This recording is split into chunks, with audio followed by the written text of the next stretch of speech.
Welcome to Sit, Stay, Read, the podcast for every wag, whinny, and whisker. I'm Kathleen Donnelly, award-winning author and retired canine handler. Each week, I chat with novelists about the bond we share with our furry friends and how they inspire stories. Grab a coffee, get cozy with your favorite pet. It's time to sit, stay, read. Well, today's guest, Dr. Patricia McConnell, might be new to mystery, but she is not new to the dog world or writing. Trish is a world-renowned animal behaviorist with best-selling books. She had a radio show called Calling All Pets and a television show, Petline. I'm thrilled to have her on today to discuss her debut mystery novel, Away to Me, which is available anywhere you want to buy books, and your website, all of that has more information. So, Trish, welcome to the show. Thank you. Thank you so much for having me. I really appreciate it. Well, thank you for coming on. I have so many questions. I could do like so many episodes with you because it's such fascinating work you did. But I want to literally start at the beginning of your book because the title, Away to Me, has special significance. And I thought that was so cool that it's a sheep herding dog term, if I'm saying that right. Yeah.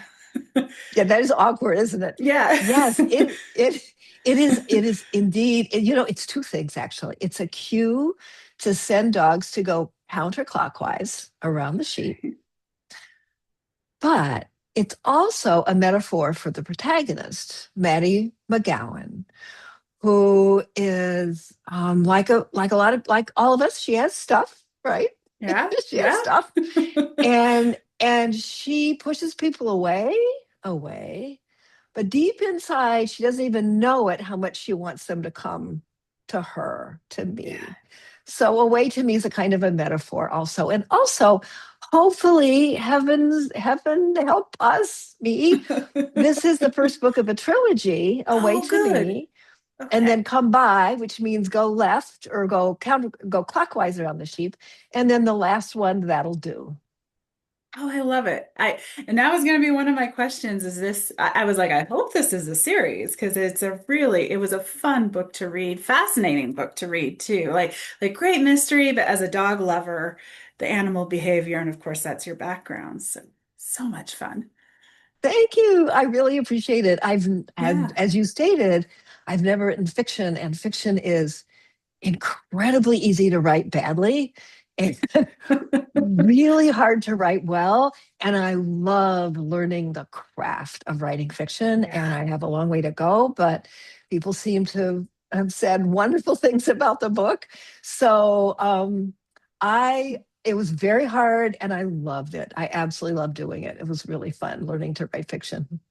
Oh, I loved it. Now, I also literally started at the beginning. I don't usually ask authors about their dedications, but I saw yours and I had read Kat Warren's book. So this book is dedicated to her, The Nose Knows, and or right, no, What the Dog Knows. I'm sorry, What the Dog Knows. And I found that so fascinating. How do you know Kat and how did she help with this book? Pat and I tried to remember where we first met, but we ran into each other professionally.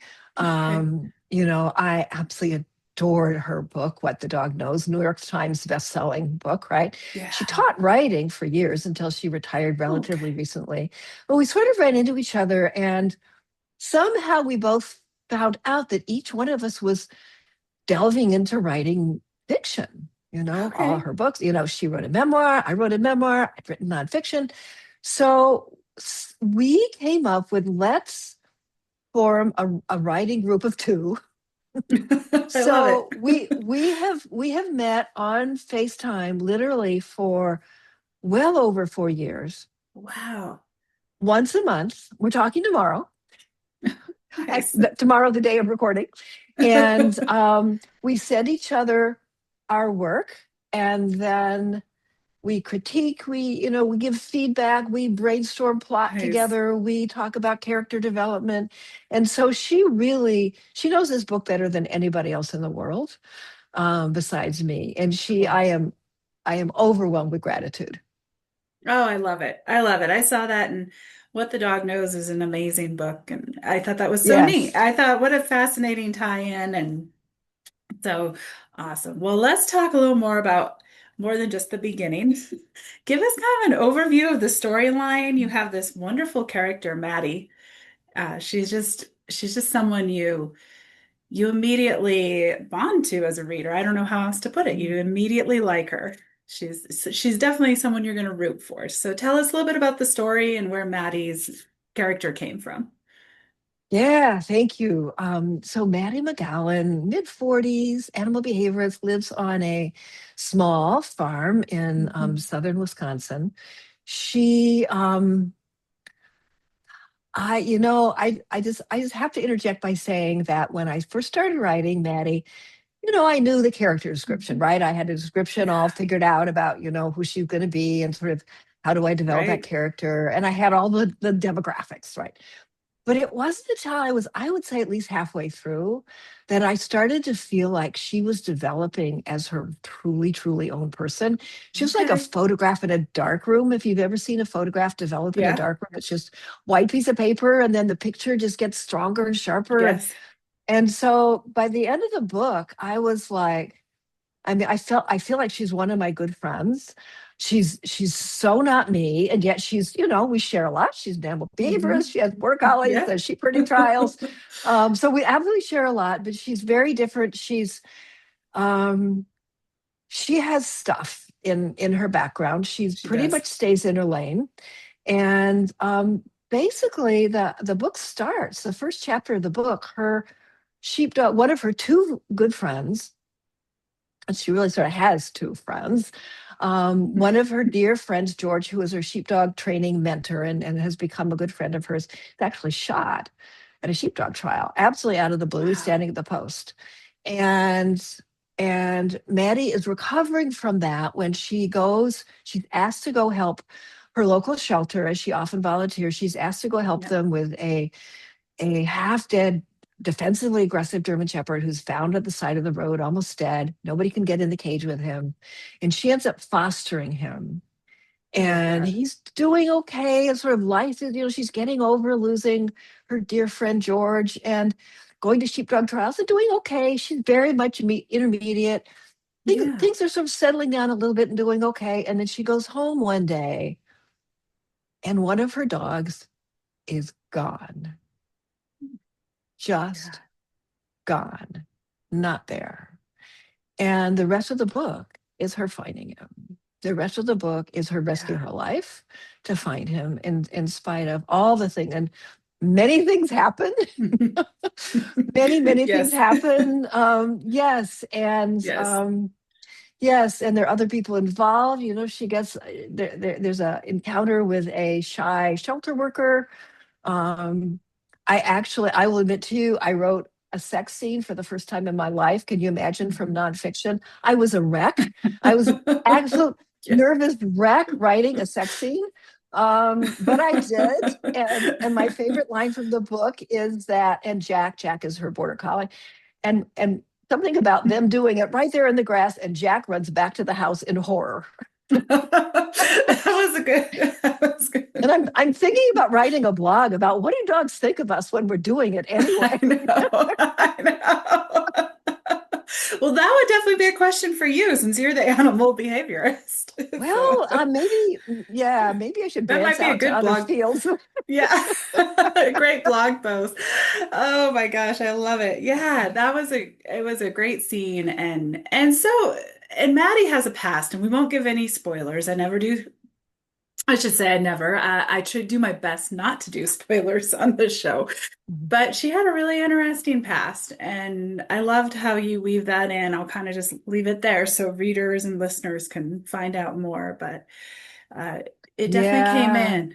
Yeah. Yeah, she has a backstory. She talks early on about, quote, what happened in New Mexico, and then sort of leaves Mm, it there. So yeah. it's pretty clear early on that there's some stuff in there. But I will actually break all the rules and do a huge spoiler, which Okay. drove my poor editor, was like, you can't do that. You'll ruin the plot. I was like, no, no, no, no. I have to tell people that no dog dies in the making of this novel. Oh, I was actually Because going to mention that. were Yes. you? Were you really? Yes, I was. I'm glad that spoiler is perfectly fine because no dog dies in any of my books. I try not to, I really try to do books where no animals are hurt or die. So that is a great spoiler. So, It was, I told, she's a wonderful editor, and her name is Wendy McGurty, and I said, Wendy, nobody will buy the book. I have to tell them. yes. I think there's enough mystery left in there. It's not going to ruin the book, right? We're okay, right, Kathleen? Oh, oh, I we think are it's good. okay. We There's a are good. lot of mystery. There's a lot of drama, and Yes. it's a hero's journey. It's your classic hero's journey. It Regular is. Yeah. person is forced into a situation in which she has to learn and grow and risk everything she holds dear in Yeah. order to live up to what she believes in. And I love because it pushed her into her deepest fears too, Right. on different levels. The dogs and humans and learning to trust again and yeah, so it Yeah. really pushed Yeah. those fears. Yeah. Yeah, I love that. So another character I love, I know this is going to sound weird because it's again no spoiler. He is our murder victim at the beginning, but George, and I think one thing you did beautifully that I don't see very often is George through Maddie's memories came back in as a character quite a bit.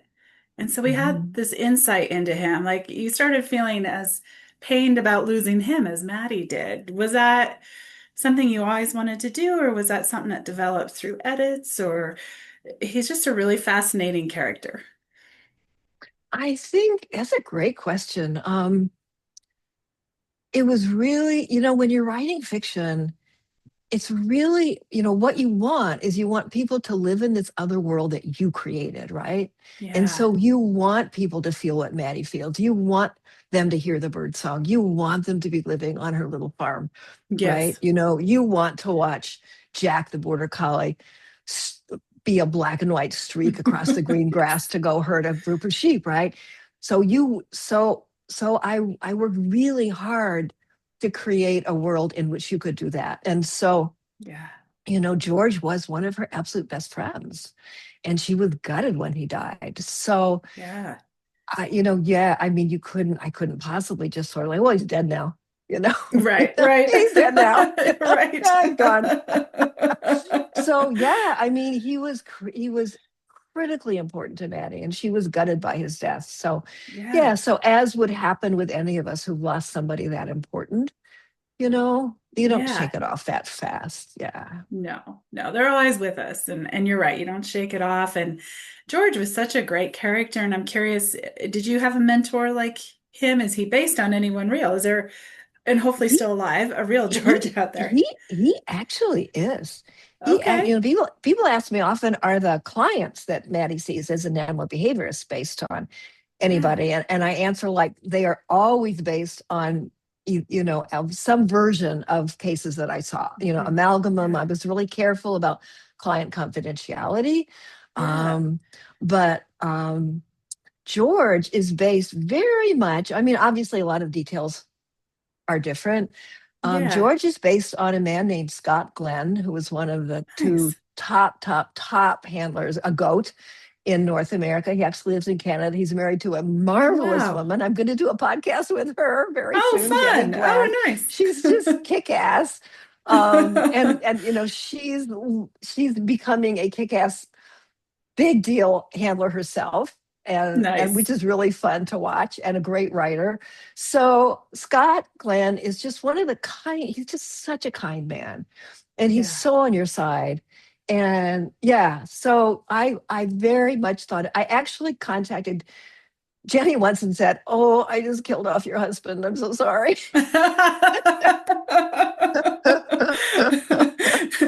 She probably asked if you took out a good life insurance policy on him. You're No, right. I'm just kidding. I think I've been forgiven. I think I'm okay.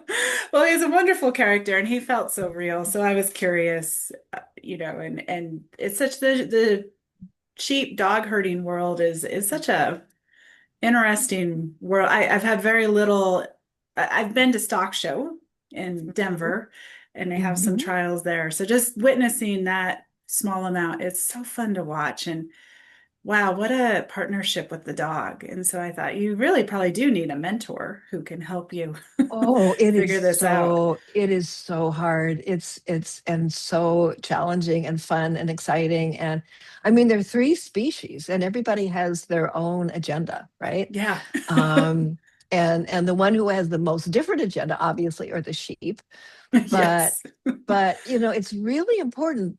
Border collies were developed as the kindest and most efficient way to move to raise livestock in the United Kingdom, especially in Yeah. Scotland, the border country, to to to create the best husbandry, to stress them the least, Mhm. and their intentions weren't necessarily the kind of emotional welfare that a lot of us feel very strongly about, me included now. But it was also about, you need the healthiest sheep to go to market, right? If they're really Right. stressed, they're not going to True. gain True. weight. Right. So That's true. Yeah. so that was basically the development of them. But the sport that's come out, it's gloriously beautiful to watch. It's often in a Yeah. beautiful place with massive, beautiful green hills. It's very challenging. It's very dramatic. The kind of face-offs between dog and sheep that I wrote about, those Mhm. happen. Um, and I'm very much intermediate. I was not a top handler in any way. In order to be a top handler, I would have to do what they do, which is basically have a lot of dogs, practice a lot, go to a lot of trials. And I wanted to compete, but I also wanted to write my novel. And I also have a Yes. garden. And Yeah. so yeah, so I was not great at it, but I'm good enough at it that I know enough about it to write about it well, and I know enough Oh, about it to yeah. know I know enough about it to know what I know and know what I don't know. you That know. makes sense. That makes So sense. and Yeah. it's very dramatic, so it really fits into the drama Yeah. of a mystery. It really does. And I just I was like, wow, it was fun to read about. And let's talk about some of those animals. We have Jack, the border collie, Cisco, the German shepherd. I love Old Horse, Bo Peep, who's a Pyrenees. I Yes. think that's the main animal character cast. Is that right? Am I forgetting anyone? There's a kitty cat too, right? Am I forgetting the Well, kitty there's cat? two. There's There's Thelma two. and Okay. Louise. That's There's right. Thelma and Thelma. Louise. Yeah. I knew I was forgetting. How could I There's forget Thelma Selma and and Louise? Louise, right? And then there's Uncle Bert the stud duck. There's a bunch of ducks, and there's a flock of Katahdin sheep. And there's Clementine. Clementine is not a major character because she's a very, very, very old terrier cross who Maddie rescued, who basically spends 24 and a half hours sleeping on the couch. So I think somewhere I write that she's often mistaken for a pillow. I think yes. Yes, I love that. I was curious, are all the animals based on real animals? Or like did you use real animal names and is there Oh, a good Jack? call. Is there a Yeah. Cisco, you know? Yeah. Well, you know who Jack is?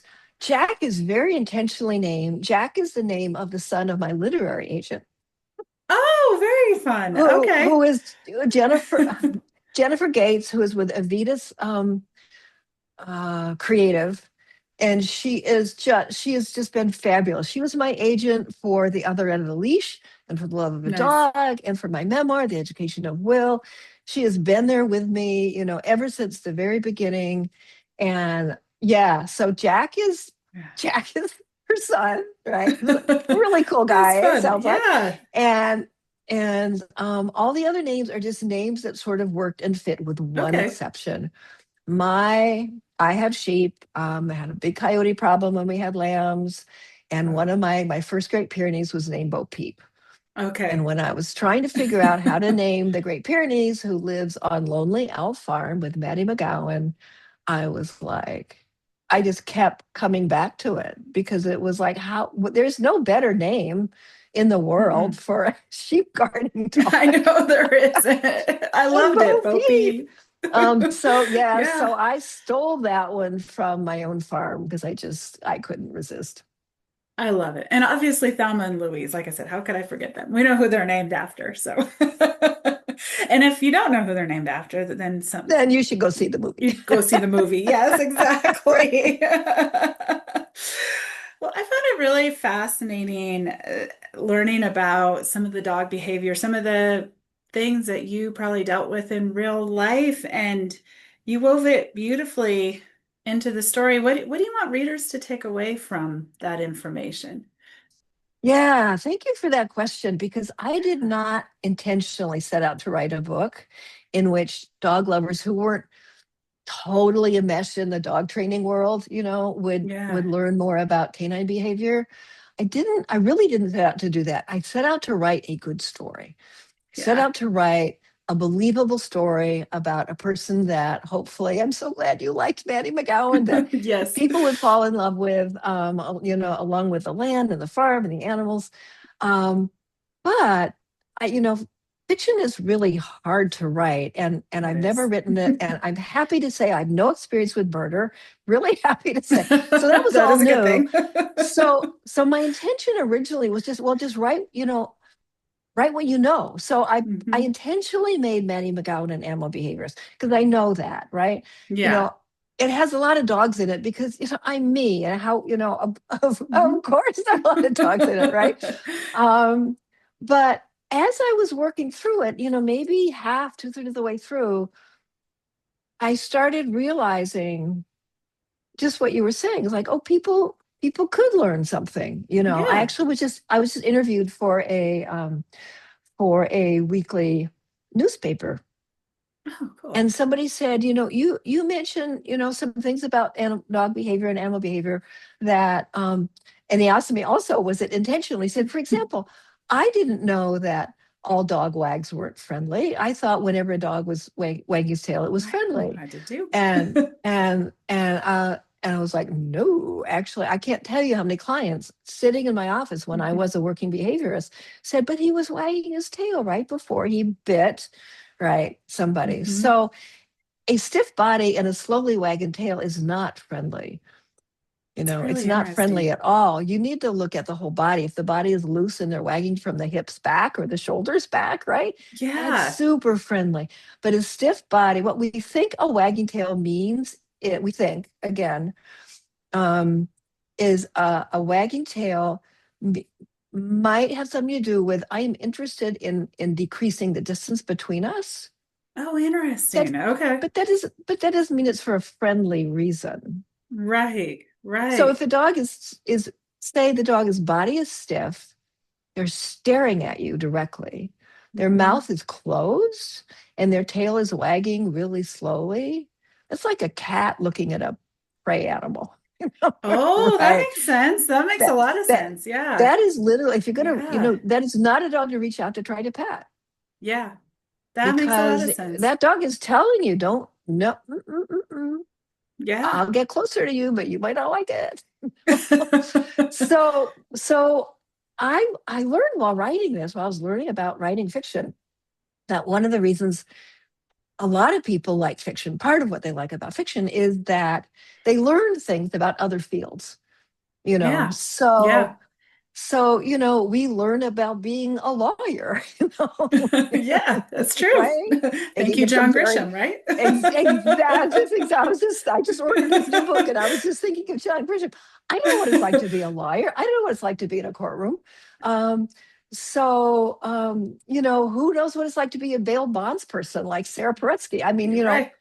and it is interesting to sort of read about these different worlds. And so Yeah. it was fun to think that people would learn, what it's like to be an animal behaviorist, Yeah. what it's like to live in rural Wisconsin, what it's like to run in sheepdog trials, what it's like to live as a single woman alone on a farm in Wisconsin. So yeah, that's all there. But I again, love that. it's all created in honor of hopefully a great story, a story And it that is. makes you want to Yes. thank you, turn the page, right? That was Yes. my main intent. It is. It is. It's a great mystery. And I mean that first chapter, I was like, oh, wow. That just like literally started with a bang. So Yes. it was a Yes. great first chapter. So yes, it is a great story. I just, like I said, I find it fascinating, and I think dog lovers will not only love it, enjoy it, and love it, but I think sometimes when you read books like this, you're like, oh, I had a dog who kind of did that. And Yeah. yeah, that's Yeah. interesting. And then you get Yeah. back to the mystery, but And so here's one of my hopes, and I don't know that this will happen, but one of my hopes is that because it's getting a lot of attention, yay, in the dog world, which good. of course makes Yes, me really as it happy. should. But Yeah. but what I would love, so I've had readers read it who don't own dogs. They may like dogs. Hmm. Hmm. They may sort of be okay with dogs, but they're not in the dog world like we are. They're not Yeah. in the animal world. And so one of my hopes is that people will like the mystery enough that it will get out Yeah. of, it will spread to people who love Yes. great mysteries about Yes. women who have stuff, Yes. but counteract it in order to do a good thing.